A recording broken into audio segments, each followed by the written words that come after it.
My DSA chapter and I spent hundreds of hours raising the money to buy over $3 million worth of medical debt.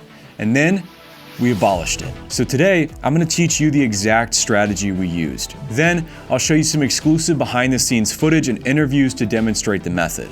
Finally, I'm going to give you some tips, tricks, and advice so that you can replicate this campaign. Let's get into it.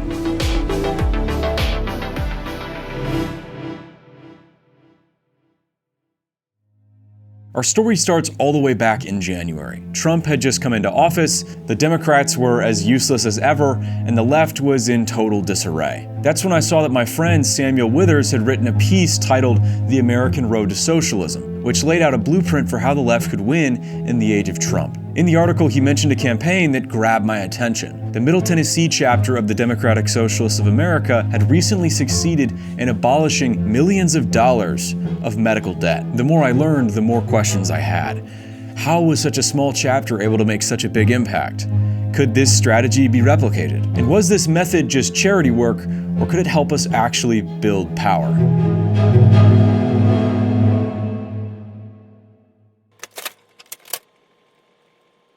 Here's how it works. In America, if you can't pay your medical bills, you go into debt. And eventually, if you still can't pay that debt, the provider will package it up and sell it off. So when someone buys this debt, they're buying the right to collect your money. The good news is you don't have to be a debt collector to buy this debt. And once you own it, you can do whatever you want with it, including destroy it. The second piece of good news is that you can buy this debt for literally pennies on the dollar, which means that with a little bit of money, you can shred a lot of people's bills. As it turns out, I wasn't the only one who'd heard of this initiative. In fact, the Mid-Missouri chapter had already taken on a similar project and was looking to replicate the success in Tennessee. So, on a freezing cold night in February, our chapter voted to join in on the campaign. Now the only question was, how are we going to raise all that money? So what did we just do? What did we just do? We just relieved $1.5 million in medical debt. Let's go! Yeah, let's go. How the heck did we pull that off? Honestly, if you told me you need to raise $30,000 in 3 months, I would not know where to start. Do I host a bake sale? Do I phone bank? Do I sell popcorn door to door like I'm in Boy Scouts again? Thankfully, my people had a better idea. 3 different fundraisers. We had the indie rock show, we had a little hardcore punk, and then there was a stand-up comedy show. It was an ambitious slate, and as I would soon learn, each show would present its own challenges. Our first venture was an indie show at a motorcycle cafe. Yeah, I didn't know that combination existed either. It was pretty dope. But despite how cool the venue was, there was one big issue. We had no idea if anyone was going to show up. Our chapter had never done anything like this before, and plus, this event was on a Friday night, so it's kind of a big ask. As the event was about to start, there was definitely a feeling of anticipation in the air. But as the lights dimmed, our hard work promoting the event started paying off. People showed up. In a big way. Not just people in our organization, but also friends of the organizers and fans of the band, many of whom had never even heard of us. And those ticket sales translated into a lot of money raised. Do y'all want to hear how much money we raised tonight? Yeah! Drum roll.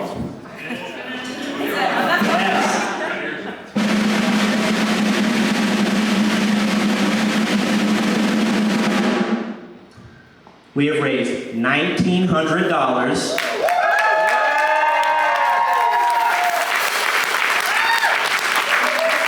That comes out to $190,000. It was a great event, but we still had 2 more to go. Could we sustain our momentum? Would our message resonate with people? Was our goal too audacious? Only time would tell. Well, you know how the video ends, but fucking work with me, man.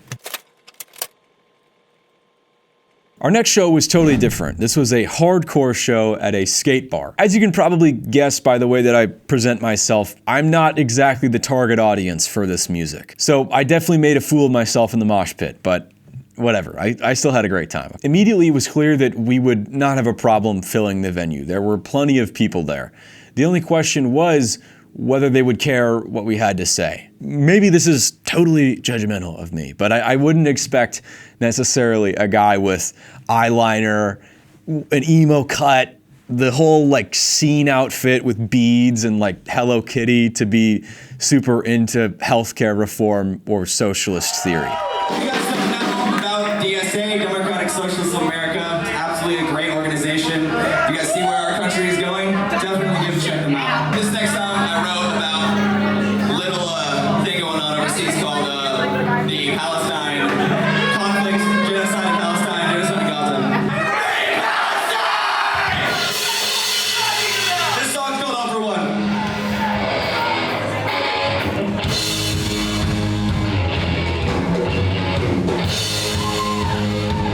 It turned out my assumption was totally wrong. The crowd was extremely based. That night, we raised hundreds of thousands of dollars.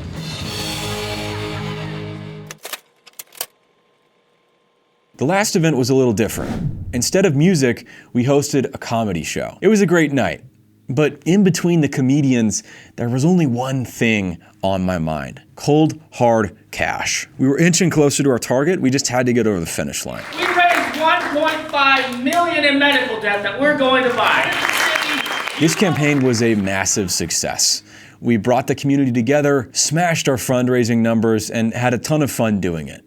In the end, we raised nearly $3.5 million, eliminating the debt of 2,252 people. So, what did I learn? What advice, tips, and takeaways do I have for anyone looking to run this playbook? Well, I have three main takeaways. Firstly, the show format is absolutely killer. Why is it that gathering together for music has facilitated social connection for literally all of human history? To answer this question, let's consider the alternative way that we might bring somebody into our organization: a one-on-one recruitment meeting. In this setting, the pressure is on. You're forced to engage, you're either in or out. In the worst case, it can start to feel like an interrogation, even if both parties have actively chosen to be there. On the other hand, a show brings people together in a way that encourages connection but doesn't demand it. It allows people to engage as much as they're comfortable engaging. If they just want to come for the music and don't want to talk to anybody, totally fine. But if they do want to learn more about the group hosting the show, they can very naturally just find a member and strike up a conversation. There's no pressure, there's no expectation, but at the same time, if you're going to a show, you've committed to spend at least a couple hours in the venue together with other people. So the odds are actually pretty good that the attendees are going to learn a little bit about the group hosting it. And the odds are also good that they come away with a positive opinion of the group. Listen, I get it. Most of the people who went to these shows had no intention of joining DSA. But we got our name out there and hopefully made a good first impression. There's now a neural pathway in their brain between fun show, good fundraiser, cool people, and socialism. And this community building isn't just important on an external level, by the way. It also matters internally. In the past, all successful labor unions and labor parties would have their own rich internal lives and cultural institutions. They'd have social clubs, dances, educational societies, and childcare services. Obviously, organizing is a political activity. It shouldn't serve as a substitute for a social life. But I do think it's important to get to know the people you are fighting alongside.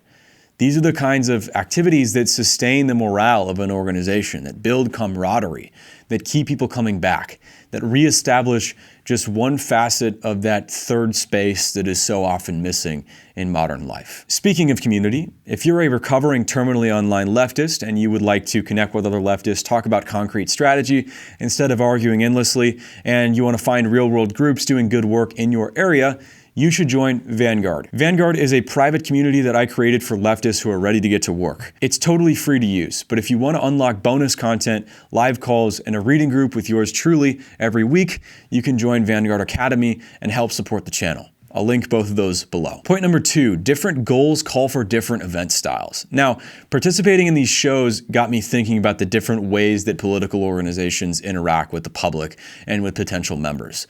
I'm a big fan of the event format where you host something and invite a bunch of people to it. As you can tell, it's very fun, but it's not the only format out there. And if you rely on only one style of event to engage people, you're going to be fighting with one hand tied behind your back.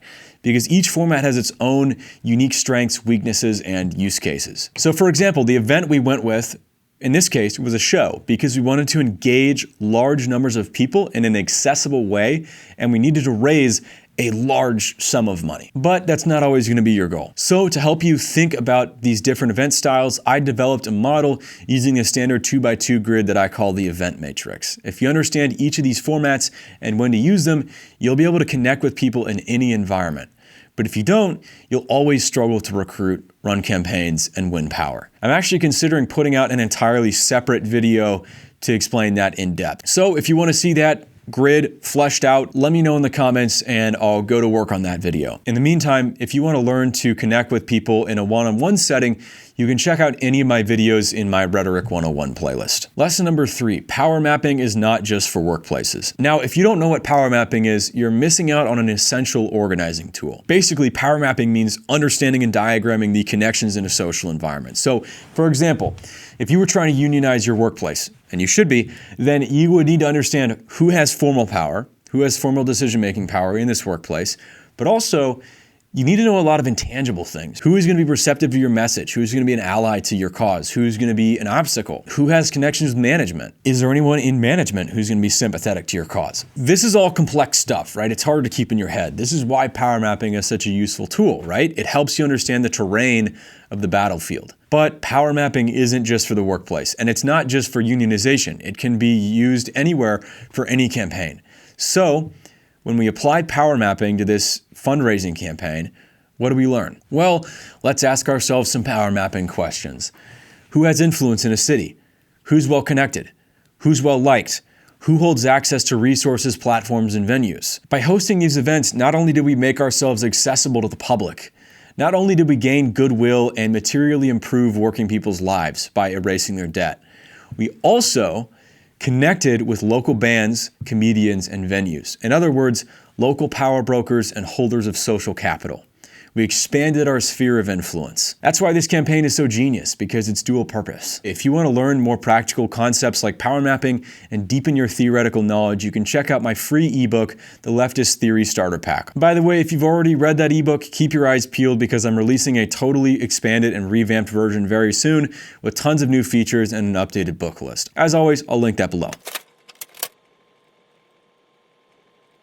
Now, for the last part of this video, I'm going to break the fourth wall a little bit and kind of go on a rant, because I can already see the comments in my mind. This is reformist. This is charity work. Harper, you claim to be a leftist, but you're not following the exact revolutionary program I have in my head. Now, to be fair, if you take this campaign in isolation, it's not exactly revolutionary. And if you're watching this channel, I would hope that your ambitions are much higher than just running some fundraisers. That being said, before you run to the comments to call me a liberal, I'd ask you to consider in context how this campaign might help us reach our ultimate aim. First and foremost, this is objectively a good play for smaller or newer organizations who are looking to put down roots in their community. Look, New York City DSA is about to get their guy in the mayor's office.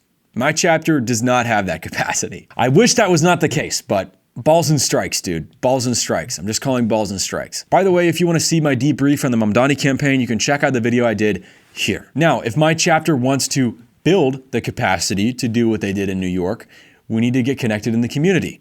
We need to grow our membership.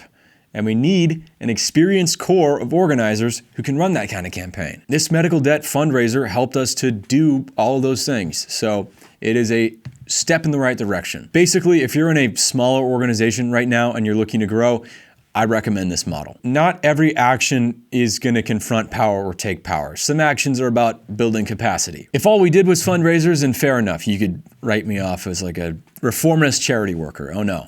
But you know, it's a step in the right direction. That's how I see it, at least. Now, 90% of people are going to hear what I just said and think, cool, good work, great campaign. Why are you even still talking about this? But there's always a few snarky Reddit communists who feel the need to roll up to my comments section with zero emotion, zero real-world experience, and want to condescend to me about what is and isn't valid political strategy. So, if you're one of those people, Let me get real with you, you bread tube addicts, because nobody else will. Right now, there's a good chance you're getting out-organized by conservative church ladies. Every Sunday, they're putting in their hours at the food kitchen. And every Sunday, what do? Sleep until noon? Play Valorant? Argue with people on Discord? You don't get to define good strategy a priori. You don't get to define your ideology a priori. Ideology is the intercourse of theory with reality. Yeah, I'm being abrasive. I'm aware of that. I'm being abrasive because I care about this way too much to let my people have any illusions. I'm being abrasive because I used to think like this, and nobody was there to help me. There were zero practical resources on the internet for people who wanted to fight back against capitalism. Way too often on the left, people are paralyzed from getting into the real world and actually doing stuff because it doesn't live up to their ideological fantasy of like what political action or revolution looks like. I understand medical debt is BS. The fact that we have to raise money to eliminate it, the fact that we have to treat this like it's a real thing, boils my frickin' blood. Yes, we're raising money to abolish medical debt, but ultimately we're working towards a world where medical debt does not exist. That's what differentiates us from the liberal NGO charity hive mind. But hey, if you think this approach isn't radical enough, if you think it's reformist, if you think I'm a liberal, then fine. I love that ambition. I love that aggression. I love that hunger. Feed that. But don't come for me in the YouTube comments section, you Reddit communists. Meet me in the field, big dog. Come help. Come organize. Then you have every right to criticize and educate. And if you manage to one-up us, I'd love to hear about it. Matter of fact, DM me. I'll have you on the channel. Or start your own channel and share your lessons with us. I'd love to learn from you. But until then, don't confuse words with deeds. Because when you are dead and gone, all that is going to be left of you is the mark you made on the world. All that's going to be left is what you did. And when I look at what we did, I see a bunch of ordinary people who can rest a little easier at night, who aren't being hounded by debt collectors, who can heal in peace. And I don't know about you, but I consider that a win. A better world is possible. Goodbye.